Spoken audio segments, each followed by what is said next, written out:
ఒక దుర్మార్గమైన చట్టం 1947లో స్వాతంత్రం వచ్చిన మనకి 1951లో ఒక నల్ల చట్టం తెచ్చారు. ఆ నల్ల చట్టం పేరే వక్ఫ్ బోర్డు బిల్. సో ఈ వక్ఫ్ బోర్డు బిల్ అనేది మన జాతీయతకే ప్రమాదం, భారతదేశంలో ఉన్న అందరికీ ప్రమాదం. కానీ వక్ఫ్ బోర్డు బిల్లు ముస్లిం మతానికి మాత్రమే చెందిందని ఏదైతే భ్రమల్లో ఉన్నారో, నేను ఒక మాట స్ట్రైట్ గా మీడియా ద్వారా చెప్పదలుచుకున్నాను. ముస్లిమ్స్కు మాత్రమే సంబంధించిందని భావించే వాళ్ళందరికీ కూడా ఆలోచించమని అడుగుతున్నా. వక్ఫ్ బోర్డు ద్వారా కొన్ని వేల ఎకరాలు, కొన్ని వేల గ్రామాలు, నగరాలు, ముఖ్యంగా గుళ్ళు, గోపురాలు, గవర్నమెంట్ ఆఫీసులు, ముఖ్యంగా ఈ దేశ గవర్నమెంట్ ల్యాండ్, తర్వాత మిలిటరీ ల్యాండ్కి సంబంధించిన ఉన్నంత ల్యాండ్ వక్ఫ్ బోర్డు దగ్గర ఉంది కదా.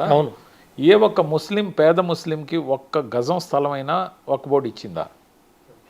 ఇవ్వలేదు. కానీ వాళ్ళకి నచ్చిన రోజు అక్కడ రేట్లు పెరిగినప్పుడు, లేకపోతే గ్రామాలు ఇది మా అధీనంలో ఉన్నాయి, మీరు అమ్మడాన్ని కొనడాన్ని నిషేధిస్తున్నామని ఒక్క నోటీస్ ఇస్తే you cannot challenge it in supreme court. అలాంటి చట్టం తెచ్చిన దుర్మార్గం చేసిన కాంగ్రెస్ పార్టీ గురించి లేటుగా తెలుసుకున్నందుకు చింతిస్తున్నా. దీని గురించి ఎప్పుడు తెలుసు? ఈ వక్ఫ్ బోర్డు చట్టం గురించి పార్లమెంట్లో మాట్లాడుతున్నప్పుడు అమిత్ షా గారు చెప్తున్న అంశాలు నేను లైవ్లో విన్నా, నేను చాలా ప్రభావితమయ్యా. కానీ అలాంటి వక్ఫ్ బోర్డుని వాళ్ళు పూర్తిగా రద్దు చేస్తామని కూడా చెప్పకుండా, దానికి దేశంకి సంబంధించిన ఈ అంశాల్లో ముఖ్యంగా పాండ్యులు, చోళ్ళు కట్టిన గుళ్ళు, గోపురాలు కూడా దాంట్లోనే ఉన్నాయి సార్. పేదలు, ధనికులు అని వ్యత్యాసం లేకుండా వేలాది ఎకరాల రైతుల భూములు దాంట్లో ఉన్నాయి సార్. గ్రామాల, నగరాలు దాంట్లో ఉన్నాయి సార్. అమెండ్మెంట్స్ చేస్తామంటే ఇమ్మీడియట్ గా దేశంలో ఉన్న అన్ని రాజకీయ పార్టీలు సమర్థించాలి. కానీ వైఎస్ఆర్సీపీ సమర్థించను అని చెప్పింది. ఇది నాకు నచ్చలేదు. ఇది కూడా ప్రధాన కారణం. ఇది 100% ప్రధానమైన కారణం.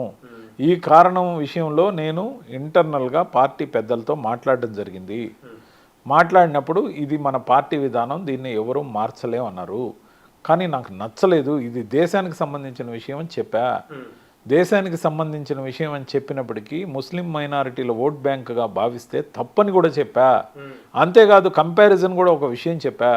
చంద్రబాబు నాయుడు గారు బీజేపీతో అలయన్స్లో 2 ఎలక్షన్లు గెలిచారు. పర్టికులర్గా ఈ ఎలక్షన్ 24లో గెలిచిన తర్వాత నంద్యాల నుంచి ఫరూక్ గారు ఎమ్మెల్యేగా గెలవడంతో పాటు మంత్రిగా ఉన్నారు. అలయన్స్లో బీజేపీతో ఉన్నప్పుడు ముస్లింగా ఉన్న ఫరూక్ గారు గెలవడంతో మంత్రిగా ఉన్నారు. Nobody is going to see this issue in that level అని కూడా చెప్పడం జరిగింది. కానీ